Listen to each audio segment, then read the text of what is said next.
எனது அன்பு நேயர்களே, வணக்கம். உலகெங்கும் வாழும் பாபு சயின்டிபிக் ஆஸ்ட்ராலஜி சேனலின் மகர ராசி அன்பர்களே, உங்களை ஆகஸ்ட் மாதம் 2024 ஆகஸ்ட் 19 முதல் ஆகஸ்ட் 25 குரோதி ஆண்டு ஆவணி 3 முதல் ஆவணி 9 வரை இந்த நாட்களுக்குள்ள கிரகங்கள் தரக்கூடிய அனுகூலங்கள், ராசி பலன் மற்றும் நாட்கள் தரக்கூடிய சிறப்புகள், திதி நட்சத்திரங்களின் அடிப்படையில எப்படிப்பட்ட சிறப்புகளை ஏற்படுத்துகிறது என்பதை பற்றியும் இந்த பதிவிலே காண்போம். இதை இரு பிரிவுகளாக தருகின்றேன். முதலிலே மகர ராசி என்பவர்களுக்கான ராசி பலன் பொது பலன்களாகவும், அதை தொடர்ந்து ஒவ்வொரு நாளுக்கும் ஆகஸ்ட் 19 துவங்கி ஆகஸ்ட் 25 2024 வரை இந்த 7 நாட்களுக்கான நாட்களின் சிறப்பு பலன்களையும் உங்களுக்கு இந்த பதிவிலே கணித்தும் தொகுத்தும் தருகின்றேன். எனது அன்பு மகர ராசி என்பர்களே, உங்களுடைய ராசிக்கு 7 சனி பகவான் இருந்தாலும் கூட வக்ரகதியிலே எந்த இடத்திலே சிறப்புகள் குன்றியதோ அந்த சிறப்புகளை சீர் செய்வதற்கான வாரங்களுள் இது ஒரு அற்புதமான வாரம். கண்ணீர் வந்து கொண்டிருந்த நிலையிலே கண்களிலிருந்து இப்போது ஆனந்த கண்ணீர் வரக்கூடிய நிலைகளுக்கு உங்களை மாற்றக்கூடிய தருணங்களாக கிரக நிலைகள் அப்படி அமைகின்றன. இந்த வாரத்தினுடைய துவக்கமான திங்கட்கிழமையிலேயே சந்திரன் உங்களுடைய ராசியிலேயே சந்திரன் துவங்கக்கூடியது என்பது மிகப்பெரிய அற்புதம். இதனால் உங்களுடைய வாழ்க்கை துணை வழியாக பணியிடத்திலே உங்களுக்கு உதவிகரமாக இருக்கக்கூடிய அற்புதங்கள், உங்களுடைய வேலையிலே உங்களுக்கு அனுசரணை ஏற்படக்கூடிய பல நிகழ்வுகள், உங்களுடைய பங்காளிகள் கூட எதிரிகளாக இருந்தவர்கள் கூட இணக்கமான சூழ்நிலைக்கு மாறக்கூடிய சிறப்பு என்று பல நிலைகளிலே உங்களுக்கு சிறப்புகளை அள்ளித்தரக்கூடிய ஒரு அற்புத வாரமாக அமைகிறது. அது மட்டுமல்ல, சந்திரன் தொடர்ந்து பயணப்பட்டு வாரத்தினுடைய கடைசியில ஏற்கனவே 5ஆம் இடம் பூர்வ புண்ணிய ஸ்தானத்திலே குரு மங்கள யோகம் என்பது அற்புதமாக அமைந்திருக்கிறது. அங்கு சந்திரனும் இணையும் போது குருமங்கலம் சந்திரமங்கலம் என்று அந்த சந்திரன் குரு இணையும் போது ஏற்படக்கூடிய அந்த 5ஆம் இடத்திற்கான யானை பலமும் சிங்கத்தினுடைய வீரமும் அற்புதமாக ஒன்றோடு ஒன்று போட்டி போட்டுக்கொண்டு உங்களுக்கு சிறப்புகளை அள்ளித்தரும். இதற்கு என்ன செய்ய வேண்டும் என்றால், இந்த சாமர யோகம், இந்த வெஞ்சாமரம் என்று சொல்வார்கள், மன்னர்களுக்கு வீசிக் கொண்டிருப்பார்கள், அது ஒரு அற்புதம். அப்படி ஒரு சாமர யோகத்தை நீங்கள் அனுபவிக்க வேண்டும் என்றால் செயல் என்பது வெற்றியை தந்துவிடும். 8ஆம் இடத்திலே புதன் வக்ர நிலையில் சுக்கிரனோடு இணைந்து, வக்ர புதன் அதாவது மறைந்த புதன் மிகப்பெரிய அருளையும் ஆற்றலையும் தந்துவிடும். 8ஆம் இடத்திலே மறைந்திருக்கக்கூடிய புதன், இங்கு நீங்கள் கவனமாக இருக்க வேண்டியது என்ன? உணவு பழக்க வழக்கங்கள். ஏனென்றால் இந்த வாரத்துல ஒரு 2 நாட்கள் சந்திரன் 2ஆம் நிலையில் சனியோடு இணைந்திருக்கக்கூடிய நிலையில தவறான உணவு, ஏதேனும் வெளி உணவுகளை வாங்கி சாப்பிடும் போது இன்று பல செய்திகளை பார்க்கிறோம். வருத்தம் தரக்கூடிய செய்திகள் என்ன? உணவுகளை சரியான முறையிலே சமைக்காமல் லாப நோக்கத்தோடு விற்பனை செய்யும் போது பல உடல் உபாதைகள் ஏற்படுகிறது. அதுபோன்ற உபாதைகள் எளிதிலே வரக்கூடிய அமைப்பு. இதன் காரணமாக உங்களுடைய வாழ்க்கை துணை, உங்களுடைய குடும்பத்தில் இருப்பவர்களுக்கும் கூட இந்த பிரச்சனை வந்து விடுவதற்கான வாய்ப்பு இருக்கிறது. ஆகையினால் உணவுகளிலே கவனம். இதனால் அலர்ஜி ஏற்படலாம். அலர்ஜி என்பது தோல் நோய் மட்டுமல்ல, தொடர்ந்த தலைவலி, ஏனென்றே தெரியாமல் ஒரு மயக்க நிலை, இவைக்கெல்லாம் காரணமாக இருக்கும். ஃபுட் பாய்சனிங் என்பது ஏற்படாமல் தவிர்த்து கொள்ள வேண்டும். மற்றபடி உடல் நலத்தை பொறுத்தவரை சிறப்பாக இருக்கும். பொருளாதார பார்வையிலே பார்க்க வேண்டும் என்றால் 2ஆம் இடத்திலே வக்கரம் பெற்றிருக்கக்கூடிய சனி பகவான் உங்களுடைய ராசிநாதன் அற்புதமாக அங்கு வக்கரம் பெற்றிருந்து உங்களுடைய ராசியையே பார்க்கக்கூடிய அமைப்பு என்று கூட சொல்லலாம். ஏனென்றால் வக்கரம் பெற்றிருக்கக்கூடிய இந்த சனி பகவான் என்பவர் உங்களுடைய ராசிக்கான அந்த ராசியில இருக்கக்கூடிய பலனையும் தருவார். அப்படி என்றால் ஜென்மச்சனி பலனா என்று வருத்தப்பட தேவையில்லை. முன்னேற்றத்திற்கான பல நிலைகளை உங்களுக்கு சனி பகவான் அள்ளி தருவார். முன்னேற்ற நிலைக்கான பலன்களை நீங்கள் நிச்சயமாக பெற முடியும். பொருளாதாரம், பணத்தினுடைய மேன்மை நிலை, பணம் கையிலே இருக்க வேண்டும் என்ற அந்த எண்ணம் இருக்கும். அதற்கான சரியான திசை மற்றும் வாய்ப்புகளும் இப்போது வந்து சேரும். இதற்கு நீங்கள் செய்ய வேண்டியது என்ன தெரியுமா? உங்களுக்கு தேவை இந்த நேரத்தில் மென்டல் எபிலிட்டி அண்ட் ஸ்டெபிலிட்டி. மனதை ஒருநிலைப்படுத்தி எந்த ஒரு விஷயம் செய்தாலும் அதுல திருப்திகரமான ஒரு நிலை என்பது இருக்க வேண்டும். ஒரு உணவு பழக்கம் என்றாலும் கூட இது போதும் என்ற அந்த திருப்தி என்பது ஏற்பட வேண்டும். உடல்நிலையில் ஒரு சீர் வேண்டும் என்றால், பண நிலையில் கையில் பணம் இருக்க வேண்டும் என்றால் இருக்கக்கூடிய நிலையில திருப்தி, அதை தொடர்ந்து எப்படி அவை சீர் செய்ய வேண்டும் என்ற எண்ணத்தை கொண்டு வேலை செய்யும் போது மனநிலை உடல்நிலை இரண்டும் ஒருங்கிணைந்து பண நிலை, பொருளாதாரத்தை உயர்த்தக்கூடிய அமைப்பை உங்களுக்கு ஏற்படுத்தும். பெரிய பிரச்சனைகள் உடல்நலம் சார்ந்த விஷயத்திலே எந்த விதமான வாய்ப்பும் இல்லை. ஏற்கனவே சொன்னது போல் அலர்ஜி போன்ற விஷயங்களை தவிர்ப்பது நல்லது. மேலும் 2ஆம் இடத்திலே சனி பகவான் இருக்கும்போது தேவையற்ற வார்த்தைகளின் காரணமாக அடுத்தவர்கள் கோபப்படக்கூடிய, அடுத்தவர்கள் என்றால் உங்களுடைய வாழ்க்கை துணை, உங்களுடைய குழந்தைகள், உங்களுடைய உறவினர்கள், அக்கம் பக்கத்துல இருப்பவர்கள் உங்களுடைய வார்த்தைகளை தவறாக புரிந்து கொள்ள அல்லது வேலை இடத்திலே தவறாக புரிந்து கொள்ளக்கூடிய சூழ்நிலை ஏற்படுத்திக் கொள்ளாதீர்கள்.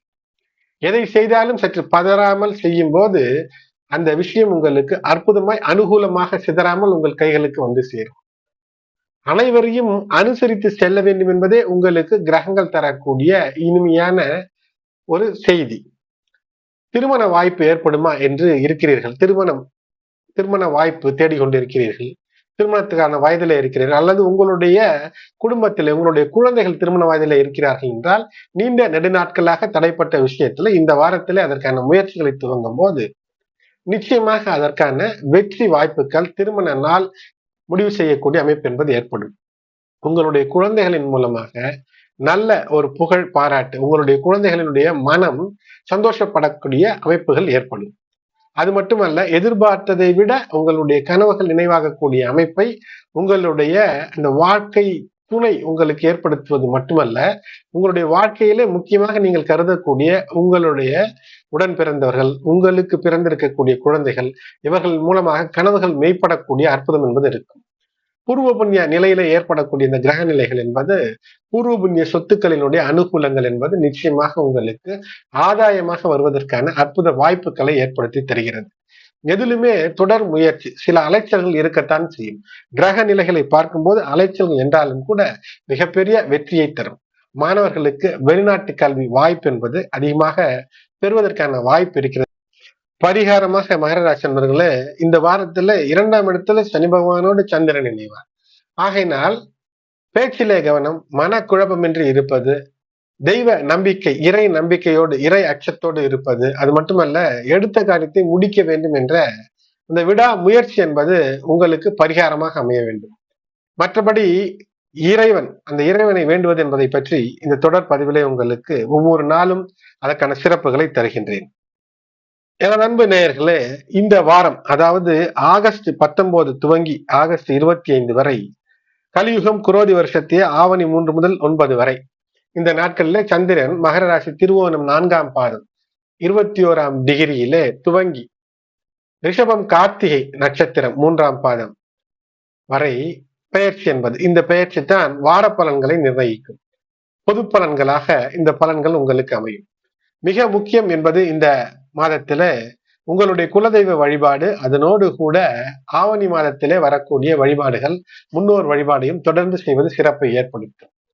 எந்த கிரக பெயர்ச்சியும் மிக பெரிதாக உங்களுக்கு இந்த வாரத்தில மிகப்பெரிய மாற்றம் எல்லாம் இருக்க வாய்ப்பில்லை.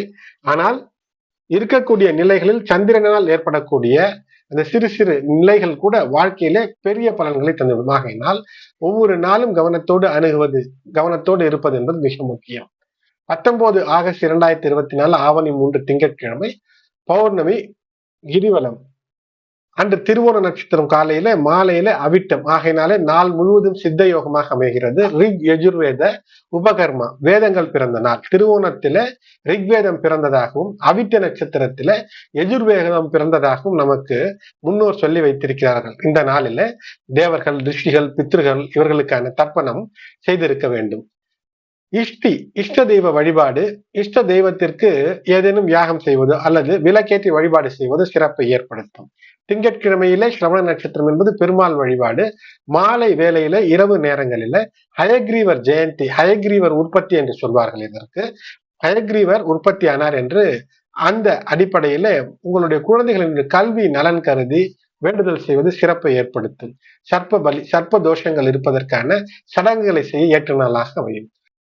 அடுத்து செவ்வாய்க்கிழமை ஆவணி 4 2024 ஆகஸ்ட் 20 கேரளாவில நாராயண குரு என்பவர் மிக அற்புதங்களை செய்திருக்கிறார்.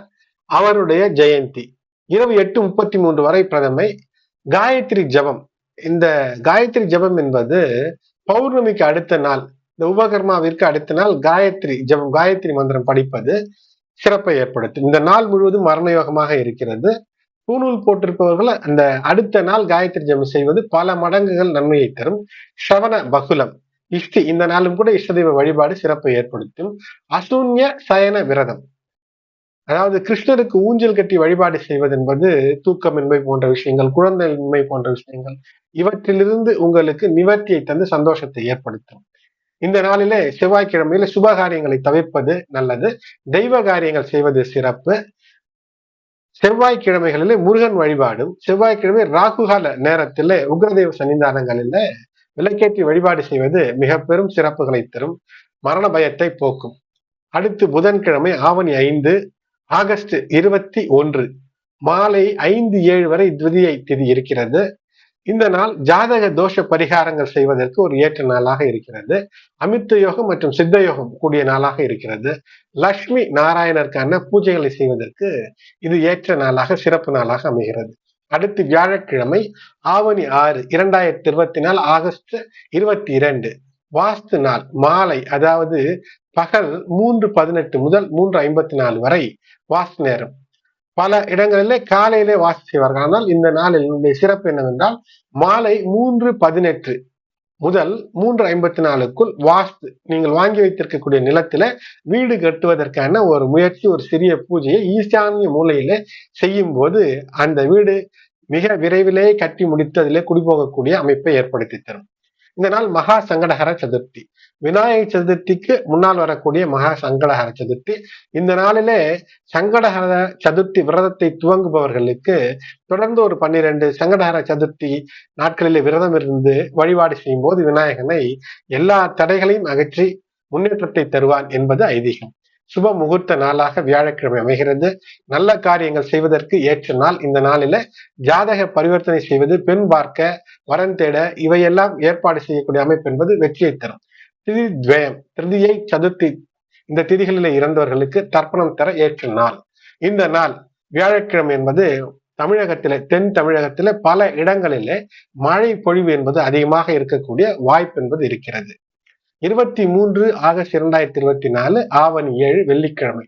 இந்த நாள் சுந்தரானந்தர் என்ற ஒரு சித்தர் இருந்தார். அந்த சித்தருடைய ஜெயந்தியாக, அவருடைய பிறந்த நாளாக இது அமைகிறது.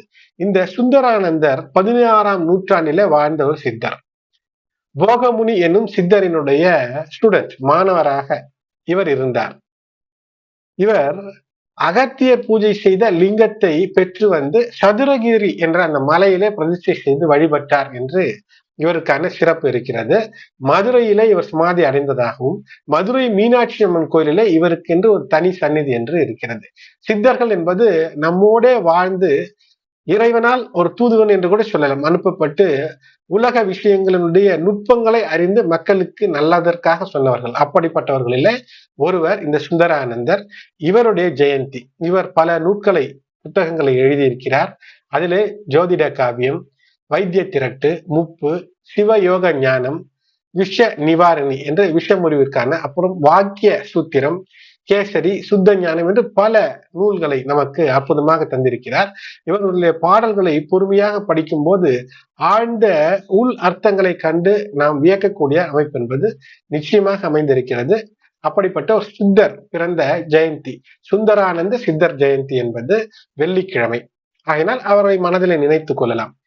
அன்று 10:39 இரவு வரை சதுர்த்தி திதி சித்தர் வழிபாட்டிற்கு ஏற்ற நாளாக அமைகிறது. சித்த மற்றும் அமிர்த யோகம் கூடிய நாளாக இருப்பது, அது மட்டுமல்ல தன்ய நாளாக இருக்கிறது. தன்ய நாள் என்ற காரணத்தினால் சுப காரியங்களை காலை 7 மணி வரை தவிர்ப்பது நல்லது. தன்ய நாள் என்றாலே சுபகாரியங்களை தவிர்க்க வேண்டும். நாள் முழுவதும் அல்ல, காலை 7 மணி வரை. பிருகு ரேவதி, அதாவது வெள்ளிக்கிழமையோடு ரேவதி நட்சத்திரம் சேரும் போது மிக மிக நல்லது. ஆகையினால் இந்த நாளில் பெண் தெய்வ வழிபாடுகள் செய்வது, அம்பாள் வழிபாடு செய்வது, அம்மனுக்கான வழிபாடுகள் செய்வது மிக அருமையான பலன்களை தரும். அடுத்தது சனிக்கிழமை ஆவணி 8 2024 ஆகஸ்ட் 24 இந்த நாளில 3 திதிகள் ஒன்றாக கூடுகிறது. அதாவது சூரியோதயம் தொட்டு அடுத்த சூரியோதயம் வரை, பஞ்சமி, சஷ்டி, சப்தமி. ஆகையினாலே இந்த நாள் அவமாகம். அவமாகம் என்றாலே தான தர்மங்கள் செய்தால் 1ற்கு 1000 மடங்கு நற்பலன்களை தரக்கூடிய அமைப்பை ஏற்படுத்தும். மாலை 6 மணி வரை, கிட்டத்தட்ட 6 மணி வரை அஸ்வினி நட்சத்திரம். இந்த நாளில கடன் அடைக்க எடுக்கக்கூடிய முயற்சிகள் வெற்றியை தரும். நாள் முழுவதும் சித்த யோகம், சஷ்டி விரதம், அது மட்டுமல்ல ஆலமர சஷ்டி என்று சொல்வார்கள். ஆலமரம் இருக்கக்கூடிய இடத்துல அதன் கீழ் அமர்ந்து முருகன் வழிபாடு செய்வது அதீத பலன்களை அள்ளித்தரும் என்று சித்தர்கள் சொல்லி இருக்கிறார்கள். ஆவணி முழக்கம் என்று சொல்வார்கள். முன்னோர் மற்றும் தாயாதிகள் ஒன்று கூடி முன்னோருக்கான வழிபாடு செய்வது சிறப்பை ஏற்படுத்தும். அடுத்தது ஞாயிற்றுக்கிழமை குரோதி ஆவணி 9ஆம் நாள் 2024 ஆகஸ்ட் 25. இந்த நாள் ஞாயிற்றுக்கிழமையோடு சப்தமி இணைந்து வரும்போது அப்படி ஒரு சிறப்பு. சப்தமி சூரியனுக்கானது, கிழமையும் ஞாயிற்றுக்கிழமை. காலை துவங்கும் போதே சூரியனுடைய அருமையான சூரிய உரையிலே துவங்கும். இந்த நாளில அதிகாலை எழுந்து சூரியனுக்கு அர்க்கியம் செய்து சூரிய வணக்கம் செய்வது மிக பல சிறப்புகளை அள்ளித்தரும். சூரியனும் ஆட்சி பெற்று அமர்ந்திருக்கக்கூடிய இந்த ஆவணி மாதத்திலே பானு சப்தமி மிக பெரும் சிறப்புகளை தருகிறது. சூரியனுக்கான வழிபாடு செய்வது, சூரியனை வழங்குவது என்பது சிறப்புகளை ஏற்படுத்தும். இந்த நாள் கிருத்திகை நட்சத்திர கிருத்திகை விரதம், முருகன் வழிபாடு செய்வது அருமையான குழந்தைகளை உங்களுக்கு வரமாக தரக்கூடிய அற்புதத்தை ஏற்படுத்தும். இந்த நாள் தெய்வ காரியங்களுக்கு சிறந்த நாளாக இருக்கும். சித்தர்கள் கூறி இருக்கக்கூடிய அமைப்பிலே பார்க்கும்போது இந்த நாள் கரிநாளாக அமைகிறது. ஆகையினாலே புதிய காரியங்களை, சுப காரியங்களை துவங்குவதை தவிர்ப்பது நல்லது. எனது அன்பு நேயர்களே, இதுவரை சப்ஸ்கிரைப் செய்யாத நண்பர்கள் சப்ஸ்கிரைப் செய்யுங்கள். இந்த பதிவு பிடித்திருந்தால் லைக் செய்யுங்கள். மற்ற உங்களுடைய உற்றார் உறவினர் நண்பர்களுக்கும் இந்த பதிவினை ஷேர் செய்யுங்கள். நன்றி.